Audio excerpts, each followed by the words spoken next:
Bismillahirrahmanirrahim. Ini kemarin ada satu pertanyaan yang belum terjawab dari Bapak Abdullah Az-Zahidi tentang ini ya, kekayaan Sayyidina Abdurrahman bin Auf. Salah satunya itu dari jualan kurma busuk ya, kepada raja yang kurma itu ternyata jadi obat, katanya begitu. Saya telusuri cerita ini ternyata banyak ya. Dulu juga pernah membaca cerita ini dari, kalau tidak salah, dari grup WhatsApp ya. Judulnya ada Abdurrahman selalu gagal menjadi miskin ya. Ingin miskin tapi selalu gagal. Ada yang kurma busuk dan seterusnya. Yang alur ceritanya kalau kita perhatikan di situ, itu beliau kan mendapat berita masuk surga dengan merangkak ya. Beliau khawatir masuk surga paling akhir disebabkan banyaknya kekayaan beliau. Akhirnya beliau ingin miskin, sehingga pasca perang Tabuk beliau itu memborong kurma busuk di Madinah milik para sahabat ya, agar ya tujuannya ya, dengan membeli kurma busuk itu para sahabat yang kurmanya busuk tetap untung, nggak rugi, beliau yang rugi biar bangkrut. Kemudian ternyata ya, atas izin Allah, kata cerita itu, ada utusan Raja Yaman yang memborong kurma itu dengan harga 10 kali lipat. Katanya ada penyakit yang obatnya itu adalah kurma busuk. Ya sekitar itu ceritanya.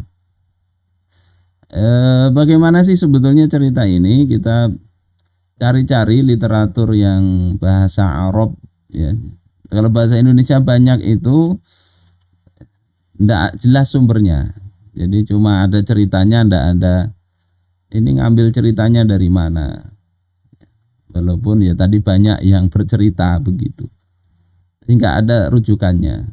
Dari kitab-kitab biografi ya, yang berbahasa Arab juga kita telusuri, nggak ada. Misalnya di Rijalu Haular Rasul, kemudian ada di Suwarun min Hayatis Sahabah, yang kitab-kitab agak kekinian. Kemudian di kitab seperti Al-Isobah fi Tamyiz Sahabah itu ya, itu juga tidak kita temukan. Jadi mohon maaf sampai sekarang nggak jelas kita temukan sumbernya itu. Terus kita tidak temukan juga ada riwayat Abdurrahman bin Auf ini sahabat terakhir masuk surga. Jadi tidak ada riwayat itu. Kemudian kalau beliau masuk surga dengan merangkak, itu kemarin sudah kita bahas. Riwayat itu ada, tetapi para ahli hadis menyatakan itu riwayat mungkar batil. Diulas secara panjang juga oleh Al-Imam Al-Hafidh Ibnul Jauzi, juga oleh yang ahli hadis saat ini seperti Syekh Su'aib Al-Arnaud. Ya. Kemudian ini dari sisi riwayat ya.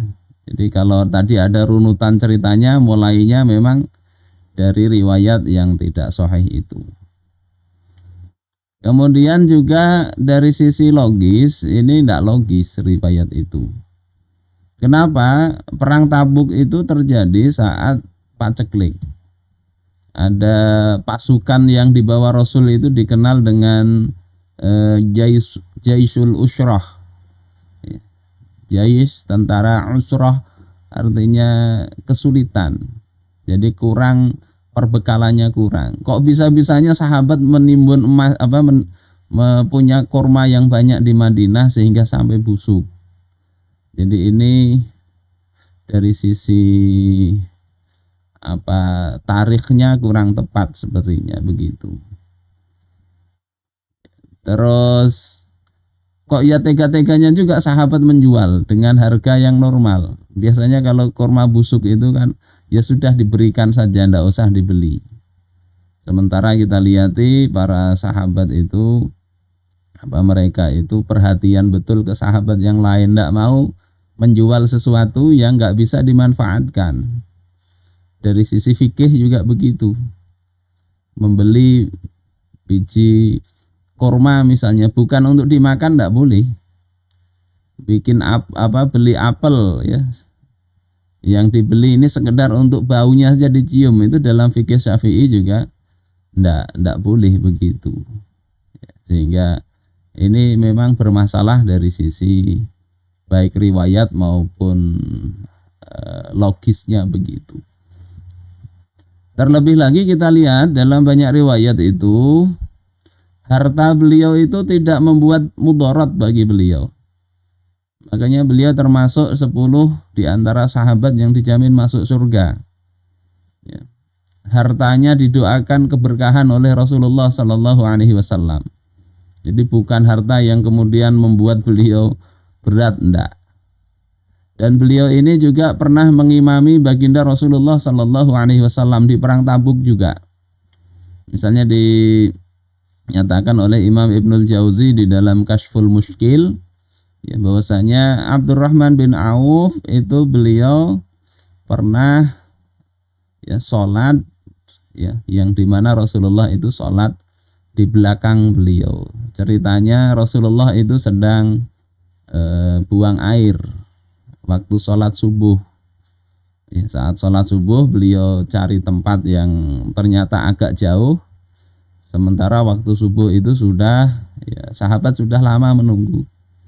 Akhirnya di antara sahabat menyuruh Abdurrahman bin Auf untuk maju jadi imam. Ya.